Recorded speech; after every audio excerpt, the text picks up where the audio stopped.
ভাই আপনার apps download করা একদম সহজ। এই যে দেখেন, আপনাকে যে লিঙ্কটা দিছি ওই লিঙ্কটা আপনি যে কারো ইনবক্সে এভাবে পাঠিয়ে দিবেন। এবার ক্লিক করে ধরে রেখে কপি করে এভাবে পাঠিয়ে দিবেন। দিলে এরকম চলে আসবে। আসলে এই লিঙ্কের উপর ক্লিক করতে হবে, যার কাছে যাবে সে ক্লিক করবে, করলে এরকম আসবে। নিচের দিকে গিয়ে দেখবে এখানে ডাউনলোড লেখা, এখানে ক্লিক করতে হবে। দেখেন ডাউনলোডিং, প্লিজ ওয়েট, সেকেন্ড লেখা উঠতেছে। সেকেন্ড ওটা শেষ হয়ে গেলেই ডাউনলোড শুরু হয়ে যাবে। এই দেখেন, দেখছেন ডাউনলোড এনিওয়ে, এখানে ক্লিক করলে এই দেখেন ডাউনলোড হচ্ছে। এই যে উপরে ওপেন লেখা আসছে, ওপেনের উপর ক্লিক করলে আমি ইনস্টল। এখন ইনস্টলে ক্লিক করলে ইনস্টল হয়ে যাবে। এটা তো একদম সহজ।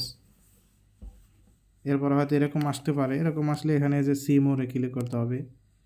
তারপরে যে ইনস্টল উইথাউট স্ক্যানিং এখানে ক্লিক করলে হবে, বা স্ক্যান অ্যাপ ওখানে করলে হবে। তারপরে এখানে ওনার ফোনে যদি কোনো পিন দেওয়া থাকে, লক দেওয়া থাকে, লকটা খুলতে হবে, লক করলে হয়ে যাবে। এই দেখেন, এই যে ব্যাস হয়ে গেছে।